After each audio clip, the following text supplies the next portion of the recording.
All right, Erik, why don't you take it away? Yeah. Yeah, time for me to leave.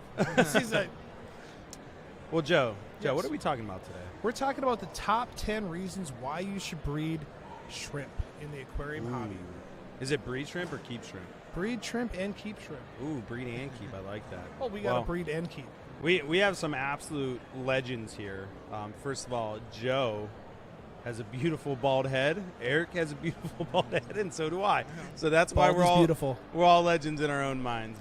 It's from shrimp keeping. Yeah, it is. We all have beautiful beards too. Yeah, if you want a bald head, you can start shrimp keeping. Yeah, that's right. But I do want to introduce everybody, and you guys could introduce yourselves afterwards if you want. Erik is the owner of buypetshrimp.com. He is an OG in the shrimp community. I think, Erik, you've been doing it before me, right? I think we started about the same time. I think I maybe started my business a little bit before you. But I think we both started keeping shrimp. Right? When did you officially start your business? Do you know the date? No. Let me think. Give me a second. I would say, well, I know I started it full time 5 years ago. Okay. That's 5 good. years ago in February. So this is 5 years exactly. I'd say I had another job and the business for probably 3 years or so before that. And then before that, I was just a hobbyist, raising shrimp and selling them here and there. You're a good 8 years deep then. Yeah, as a business, yeah. That's awesome, man. Well, we have similar stories. I had orange-eyed blue tigers. You had royal blue tigers. So that is true, dude. I forgot about that. Yeah. So we both got into the hobby when the blue tigers were extremely popular. Yeah. And I assume, like you, or you like me, that basically having those blue tigers kind of grew our whole business. Without them, I wouldn't be here. I'm the exact same way. I always tell people all the time, I had one 55-gallon aquarium that produced probably between 2,000 and 4,000 orange-eyed blue tigers over a year or two period. And back then, I mean, they were 10 for 120, 10 for 140. So I'd sell them, I'd buy new shrimp, I'd get a new tank, I'd trade with this person for a shrimp I didn't have. And basically, I didn't have to pay anything out of my pocket to start my own business. It was all from that one aquarium. That's awesome. Well, Joe.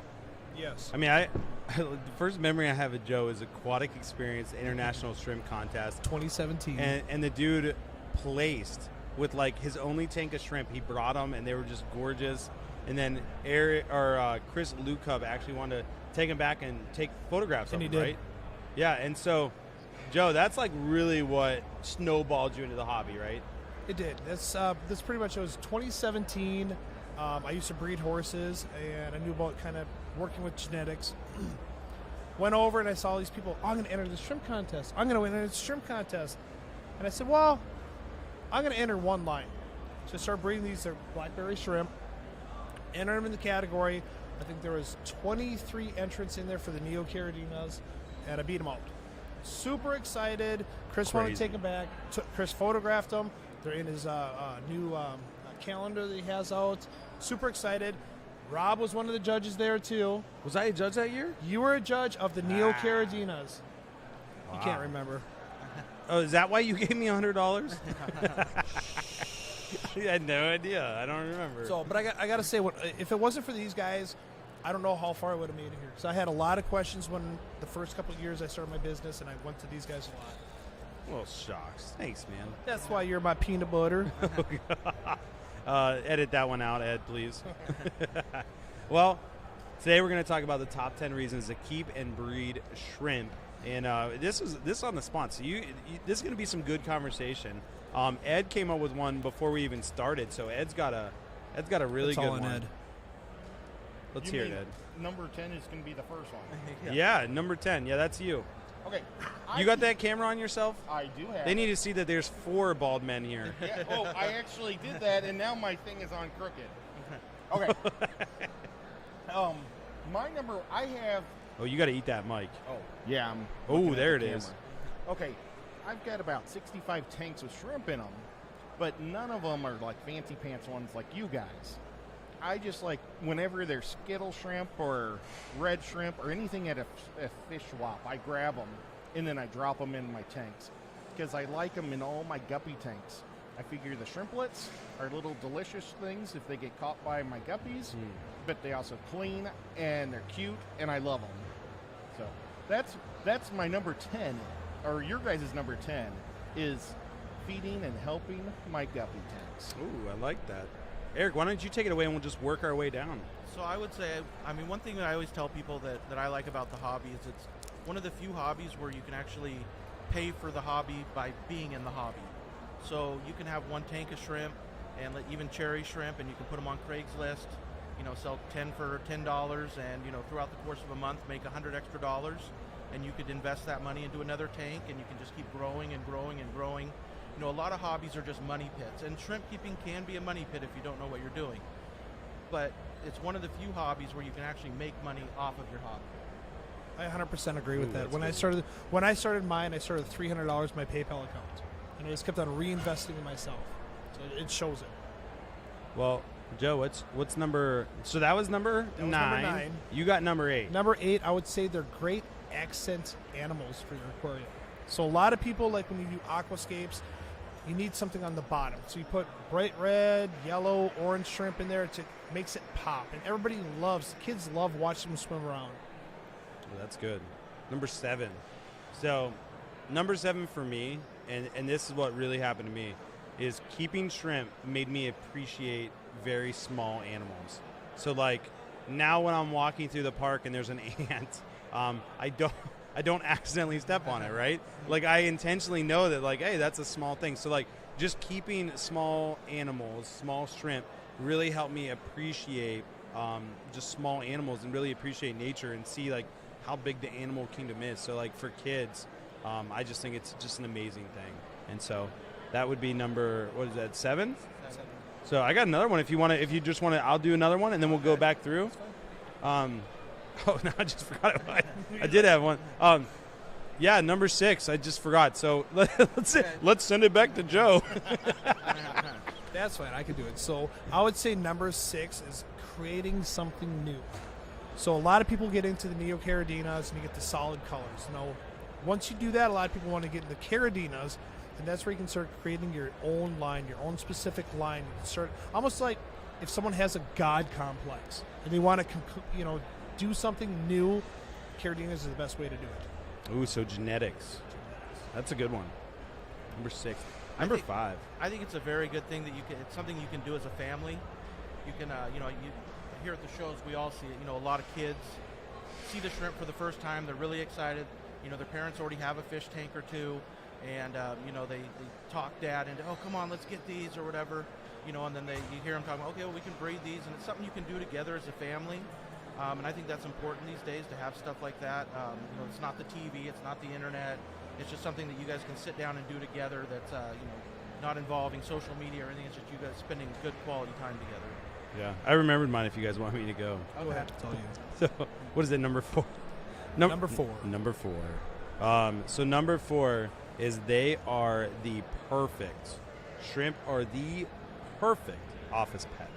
So if you have a desk at work and you only have room for a very small tank, shrimp are the perfect thing because they don't need fed every single day. There isn't a ton of maintenance that needs done.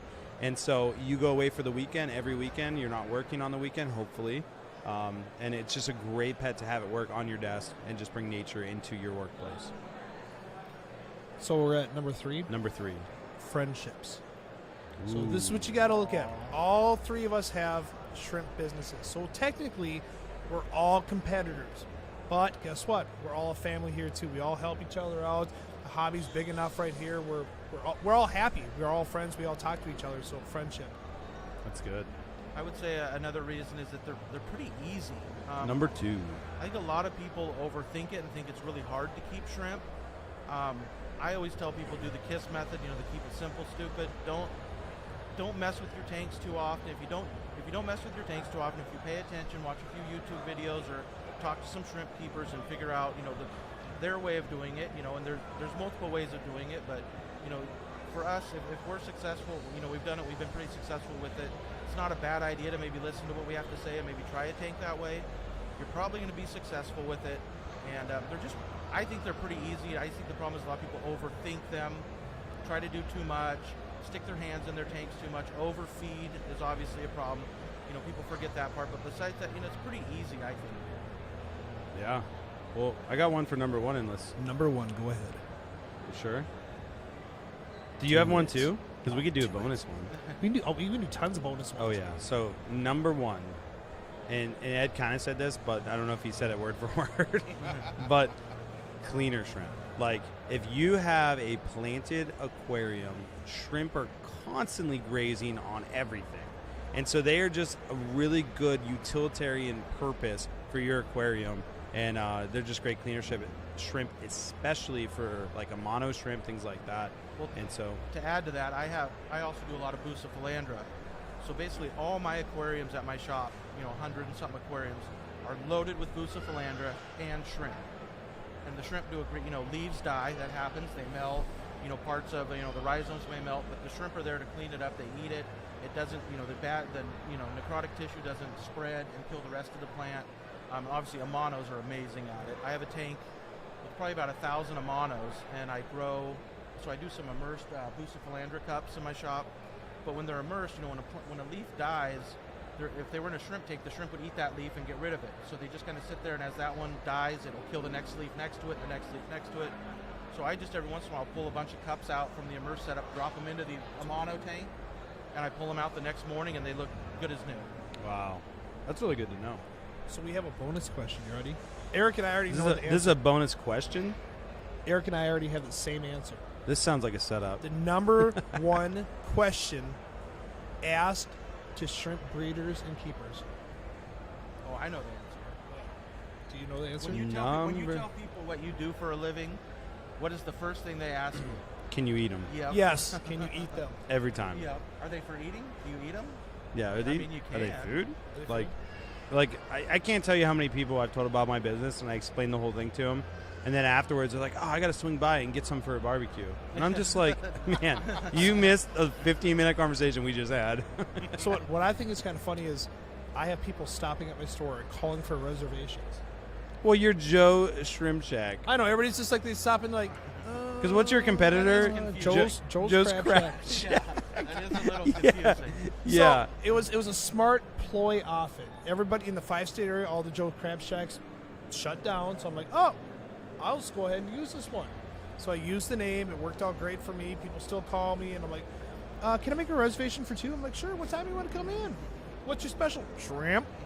And then when they come in, it's like... That's hey, hilarious. It's a fish store.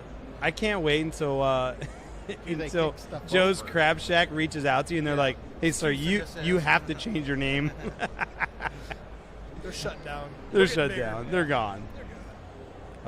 Yeah, so Eric, what do you got, like, unique stories throughout your years of keeping shrimp? Like, I know I get some funny customers. Well, yeah, obviously there is crazy stuff like that. The things that stick out the most for me is being invited to travel to Germany a couple times and judge contests. And then when I was in Germany one time, the Paris Shrimp Contest was the next weekend. So my girlfriend at the time, I proposed to her in Paris, and now we're married. Wow. But we were able to go to Paris, and I proposed at the Eiffel Tower. I got to go to the Paris Shrimp Show.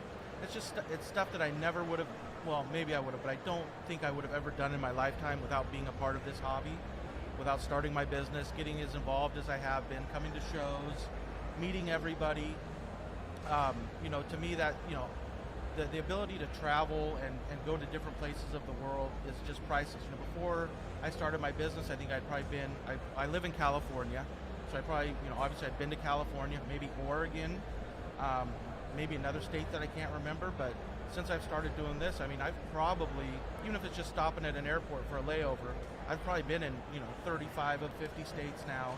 I've been to the Netherlands, I've been to Germany, I've been to France, just stuff that I never would have been able to do before, I don't think. That's awesome.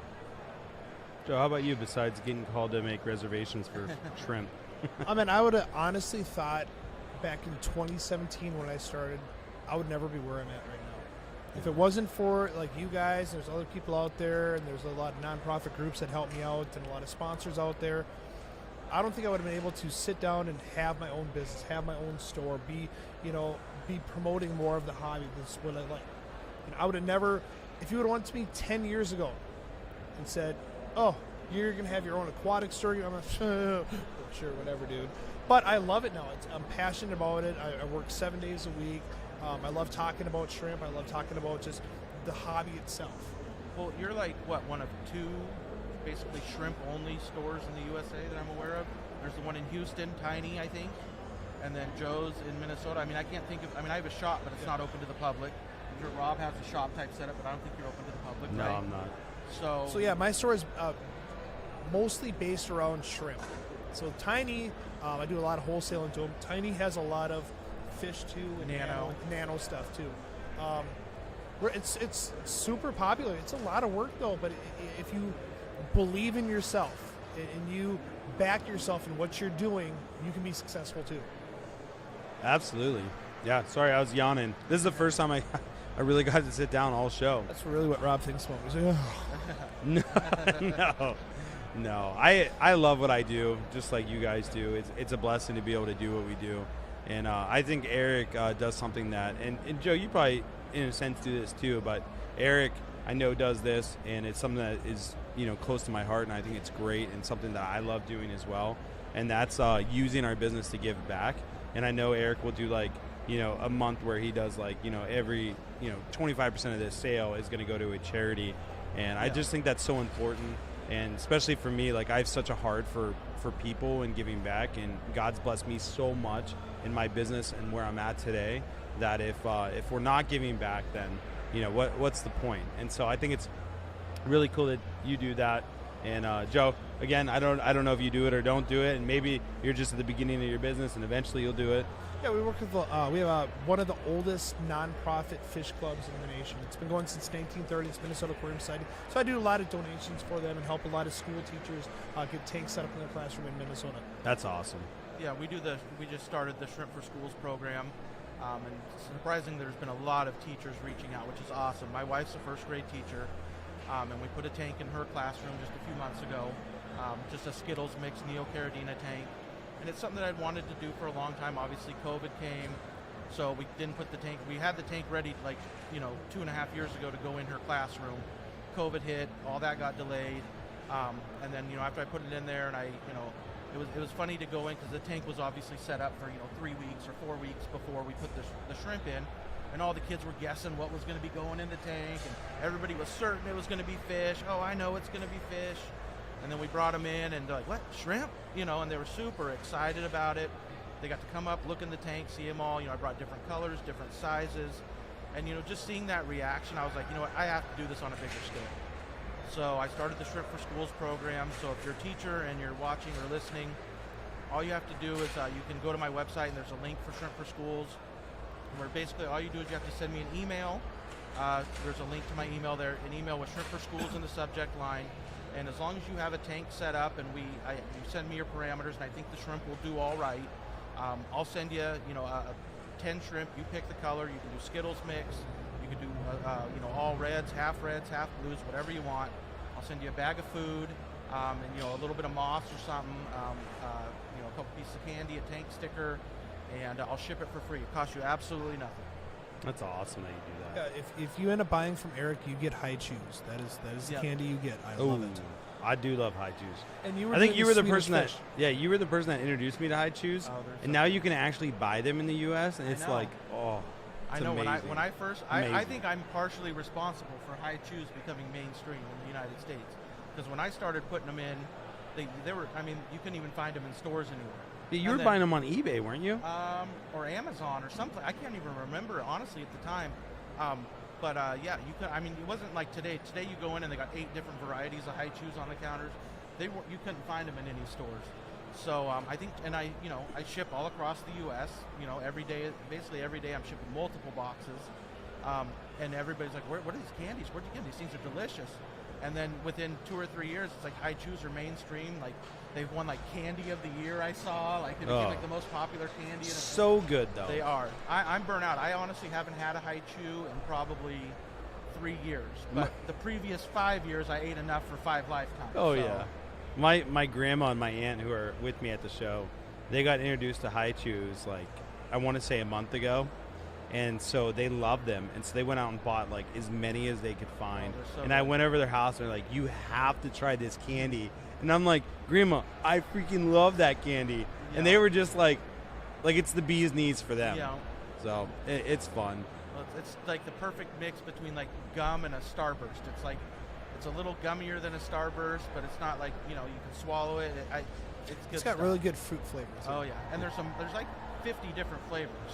Not just the 6 or 7. The mango, strawberry, grape, green apple, the ones you see in the U.S. Other countries have, like obviously, Asian countries, they're more popular. Yeah. But they have every single. They have lychee. They have all these different crazy flavors. So he's making our mouth water, and so if you need a high chew, place an order with bipedshrimp.com. Yeah, you'll get at least 3. I usually try to put at least 3 in every box. That's awesome. Joe, what's going to be your signature when you're shipping? That's where it's tough. You got to pick a cool candy. It's tough because you do Swedish fish. Yep. He does high chews, and I'm a foodie, so I eat all my stuff. Ooh, so it doesn't last long enough to make it to the box. It's tough. Like I do like snack crate of the month, and I give it to all the kids that come into the store, and I give them all the candy and stuff. But then I find myself gaining 30, 40 pounds because I'm eating all the candy and stuff. I haven't found my niche yet of what I want to put in my box. You do love sriracha, so you could maybe get little sriracha packets. Oh, I could do. And that could be your calling card, little sriracha packets. How about a Pokemon card? Oh yeah, I do that's Pokemon. it. I could do Pokemon cards. Oh that's my right. gosh, Ed, you're so good, Some Ed. random You order found will it. get like a $500 Pokemon card in it. Oh gosh. Yeah, 1 out of every 1,000 orders gets a Yep. $500 Pokemon that would card. be awesome. I'd have all these. I've sold some high-end cards to some famous people. They'd be ordering shrimp, and then it's like, what do I do with these shrimp now, Joe? Can I send them back to you? Yeah, I didn't get the card I wanted. Yeah. I You want should a have refund. a custom Pokemon shrimp card. So I've actually been talking about doing custom cards around the shrimp hobby? That's cool. and also doing NFTs around the shrimp hobby. So like the trainer cards would be the breeders. Oh, I'm already in the mix on this, guys. Don't take it. Don't take it. That's really cool. That would be a good little niche for you because you're already in like the Pokemon field. Yeah, we started this Pokemon page, and it was a way for me to get certain cards, but it quickly got to one of the bigger Pokemon pages out there on Facebook.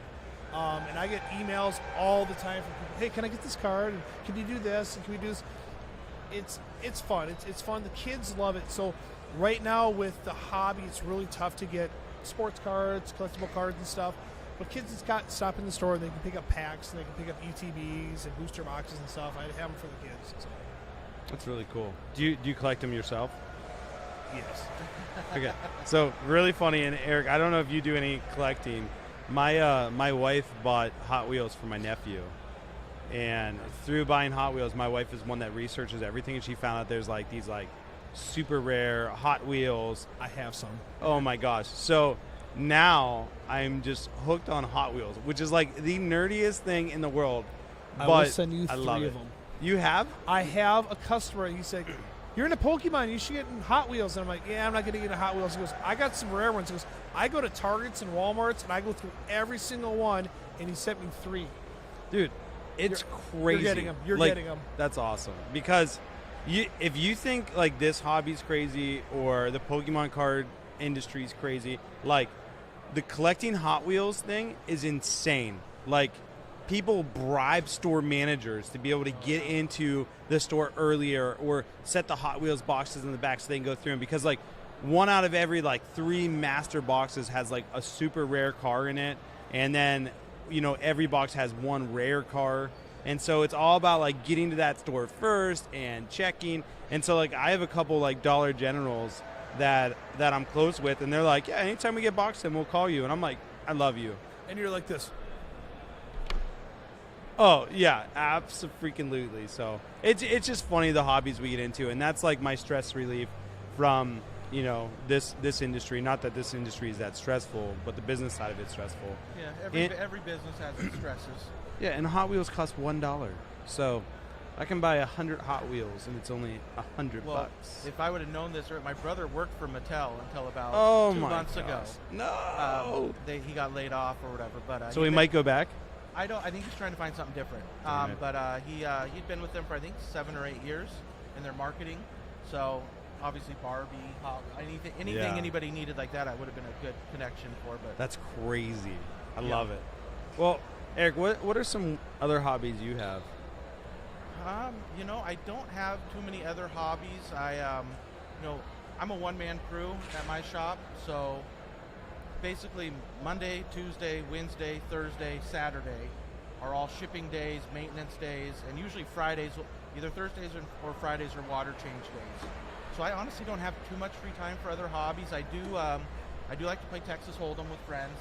I have a group of friends that we've played cards with each other for probably about 20 years, and recently, within the last few months, there's an app one of us found on the App Store or whatever, where we can all three of us can just play Hold'em against each other. We don't got to be, it's all online. So they're at their house, I'm at my house, and almost every night we try to get one game in with each other. Seriously? Yeah, that's cool. So we do that. It's a good way to just stay connected with old friends. We don't live in the same cities anymore. Yeah. So I do that.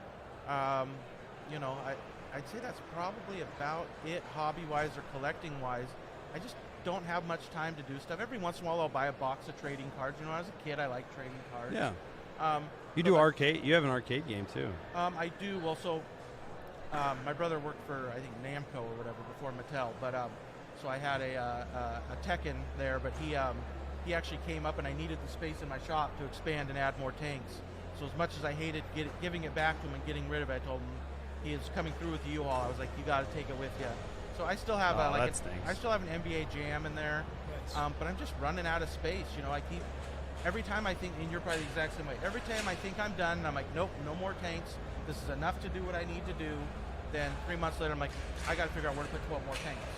Yep. So, and I'm, the whole perimeter of my shop is full of tanks. I like having the middle open with tables for me to ship, sort. I have a couch in the middle, so if people come by and they want to relax, they can sit there. But it's going to get to the point here pretty soon where if I expand anymore, I'm going to have to start using up some of the middle of the shop. Gotcha. That's awesome. Well, good, Joe. I was just saying, heck yeah. Heck yeah. I have an arcade game in my store too. I do too. I have Gauntlet. I have Galaga. Oh, Galaga is fun. Galaga's a good one. Yeah, the shrimp hobby really is fun. We did really good this year in Orlando. We actually got 51 entries into the shrimp contest, which is more than we've ever gotten. So that's something to be super proud of. Well, the quality was amazing too. Was it? I would say that probably at least 2 or 3 of the groups entered this year are the nicest groups ever entered in a USA shrimp contest. Wow. Nicer than anything I've entered, nicer than anything I've ever seen anybody else enter this year. At least 2, maybe 3 groups. That's awesome. That's great. Yeah, so these 2 are both usually judges for the show. Sometimes they compete, sometimes they don't. And so the only person we're missing is Grant, who is the Garden of Eater. He does a lot for the contest. He's actually the organizer for this show. And so it's really been a fun ride. So Aquashella is a great place to come. You have shrimp vendors here. You can find what you're looking for. There's tons of plants, there's tanks, there's literally everything that you could find. And there's also a shrimp contest. And the cool thing about the shrimp contest is, one, it's just fun to compete. You don't have to have this perfect shrimp. And I know these guys can talk about it too. And on top of that, the way that we reward people for competing is we give you a free entry into the show each day. So it's $25 to enter, but you get a $50 ticket to be able to come each day. So it's a really good value, and it's a way to encourage people to enter into the show and be a part of the shrimp contest. Well, I think that the thing that I hear a lot at the contest, with people that entered, when they win, they're like, I didn't think I was going to win at all. I thought I had 0 chance of winning. And I heard that 2 or 3 times today. 2 people in the Neo Caridina category were super surprised that they placed and got an award. So, multiple people win that don't think that their shrimp are the highest quality or up to par. It happens every contest. The thing I'd like to see happen more is more confidence within the USA shrimp community. Just give it a shot. What's the worst thing that can happen? You're out $25. Exactly. Or you can go home with an award. It's cool if your hobby. Most of us shrimp keepers obviously have more than one tank. You probably have maybe a room or a half a room devoted to it to your house. To be able to put an award up on your wall, and if you do really well in get some kind of plaque. Your buddies come over. Maybe they may razz you a little bit, but it's something to have pride in, I think. It just goes back to like when I competed in 2017. Everybody had years of experience, I had less than a year, entered the contest, and I won my category and stuff. And I mean, you know, probably thought you had a 0% chance oh, of winning. 100%, zero. I wanted to beat one specific person. That's all it was. They were like on Facebook, I'm going to win all the awards. I just wanted to beat that one person. Who was it? JoJo Niels. JoJo's my buddy. I know it's your buddy. That is so funny. He went over and he's like, good old JoJo. So we were at a That's separate, hilarious. a separate forum. He's like, I entered 5 categories and won this. I said, I entered 1 category and I won that. You know, but that was more like, you know, I didn't know. I reached out to everybody, should I do this? And they're like, yeah, go ahead. And that's what I tell people is like, take the chance. It's $25. Yeah. Who cares if you think yours is not the best? We might find things in there that we like about them. And that's the biggest thing, is promoting the hobby. You know, start talking to other 100%. breeders out there. Start talking, you know, find different forums out there. Talk to these forums. Don't get discouraged by people. That's the biggest thing. If someone's trying to give you advice and they're discouraging you from the hobby, find someone else that encourages you. Have faith in yourself. Yeah. That's awesome. Well, Hey, I love. Oh, I'm sorry, Rob. No, Ed, all you, man. We have 2 questions, and they asked them quite a while ago, so I'd like to just get those out real quick. It does not taste like chicken. One's a shrimpy one, and one's a business one. Which would you like to take first? Ooh, business. All right, the business one is from Scuba Steve. Steve says, any tips or suggestions for someone who wants to try their own booth or future events or starting up their own business? Ooh, who wants to take this one away? Well, I'll do a little input here. I think I assume he's talking about he's going to be in the shrimp community and doing shrimp stuff. I think he's a cichlid guy.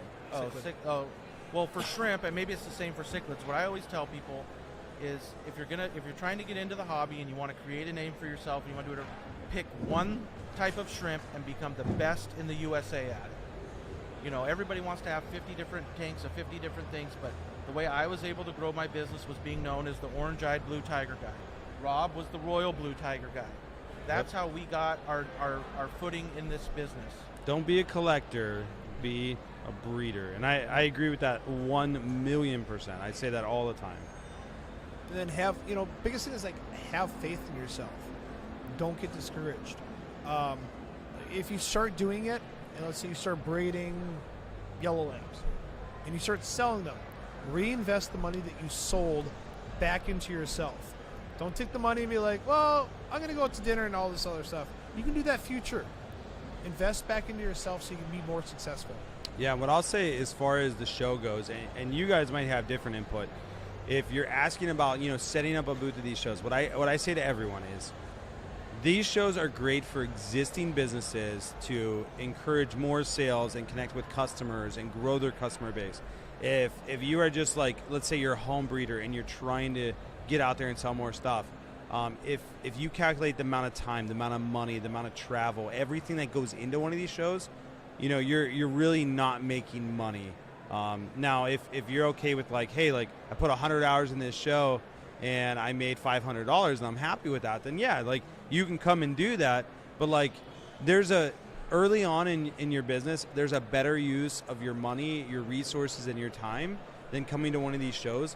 These shows are more for like that existing business that is already making money, and this is just in addition to that. And I don't know if you guys agree with that, but that's just what I found. I mean, I would say if you're in that position, it'd probably be better to come to the show as just an attendee first, rather than as having a booth and a setup, because then you can get ideas of how other people are doing their booths. You can see what works, what doesn't work.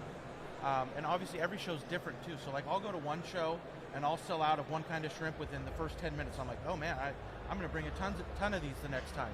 And the next time I bring 10 bags of them and I don't sell any. Yeah. You know, every show's different. Yeah, there's no rhyme or reason to it. And these shows are expensive. You know, like I come from California. Joe's from Minnesota. Rob's Ohio. So Rob, you drive the most shows. Yeah, I drive to every show except for Texas. Okay. So you can at least drive it, but you know it's still expensive to drive. You know from there.